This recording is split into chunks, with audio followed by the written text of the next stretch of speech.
তবে তুমি যাই কো আব্বা, এই সব কিছুর কিন্তু একটা শেষ হওয়া দরকার। আমি কাইলি সুরজ ভাইয়ের মুখোমুখি হমু।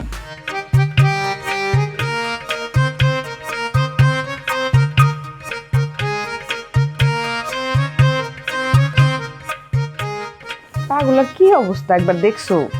এই যে এত হাঁটাহাঁটি করো, কষ্ট হয় না? এতে কোনো কষ্ট হয় না রে মা, কষ্ট হয় গ্রামের মানুষগুলারে দেখে। তোমার এত কিছু দেখতে কে কইছে? না দেখে কি থাকা যায় রে মা? সব চোখের সামনে আইসা পড়ে।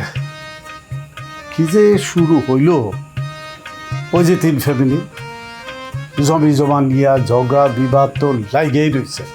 ওই দিন যদি আমি ঠিক সময় না যেতাম তাহলে তো অনেক বড় কাণ্ড ঘটে যেত। আব্বা, এই সব কিছুর জন্য কিন্তু ওই সুরজ ভাই দায়ী। এক হাতে কি তালি বাজে?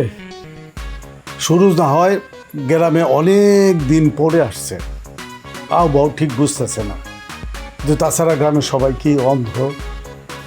লোভ আব্বা, লোভ। মানুষের ভিতরে যখন লোভ গাইরা বসে না, তখন মানুষ আশেপাশে সবকিছুই উপড়াইয়া ফেলতে চায়। তাই বলে কি সবাই অন্ধ হয়ে যাব? তবে তুমি যাই কো আব্বা, এই সব কিছুর কিন্তু একটা শেষ হওয়া দরকার। আমি কাইলি সুরজ ভাইয়ের মুখোমুখি হমু। আমি তার রঙিন চশমা খুইলা দিয়া তার চোখে আঙুল দিয়া দেখামু যে তার কারণে সাদামাটা গ্রামটা কিরকম অস্থির হয়ে পড়ছে। দেখিস মা, আবার যেন কোনো ঝামেলা না হয়। না আব্বা, একজন সমাজকর্মী হিসেবে এই ন্যূনতম দায়িত্ব জ্ঞানটা তো আমার আছে। আর তাছাড়া আমি আমার জায়গা থেকে এই কর্তব্যটা পালন করতে চাই। পোস্টার দিয়ে কলেজের সামনে, সুমনের দোকানে, আর ওই 3 ফ্যামিলির বাড়ির সামনে লাগাইবা। আর আমি যে যে জায়গায় কই সব জায়গায় লাগাইবা, ঠিক আছে? ঠিক আছে স্যার। আচ্ছা, কিন্তু তুমি তো বিনা লাভে আমার পিছন পিছন ঘুরো, কারণটা কি? ভালো লাগে স্যার। তাছাড়া আপনি মানুষটা অনেক ভালো।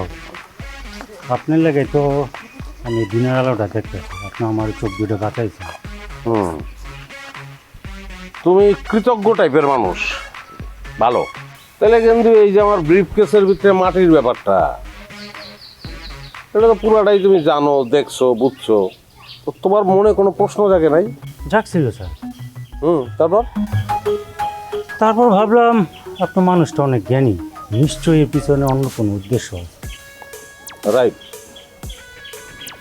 ঠিকই দেখছো তুমি। আচ্ছা, গঞ্জের মেলায় কখনো পুতুল নাচ দেখছো তুমি? দেখছিলাম স্যার ছোটবেলায়। একটা মানুষ পুতুলের সুতায় বেঁধে নাচায়, যখন খুশি টান দেয়, যখন খুশি ঢিল দেয়, দারুণ খেলা। এই খেলায় কেউ মজা দেয়, কেউ মজা লুটে, কিন্তু মূল মজাটা কার কত? কার স্যার? যার হাতে সুতা থাকে তার। জি স্যার। হ্যাঁ, এই বিষয়টা গানও কিন্তু আছে। ছায়াবাজি পুতুল রূপে বানায় মানুষ, যেমনি নাচাও তেমনি নাচে পুতুলের কি দোষ। তো যে পুতুল নাচ খেলাটা দেখায় সে কিন্তু এই সুতায় বাইন্দা পুতুল রেলওয়ে যে সে খেলে, এই মজাটা সে ছাড়তে চায় না, মজাটা সে ধরে রাখতে চায়। এই মজাটা তার একান্ত নিজস্ব মজা। সব জায়গায় এরকম, রাজনীতির মাঠে কও, জুয়ার কোর্টে কও, একই খেলা, নিজস্ব মজা কেউ ছাড়তে চায় না, আমিও না।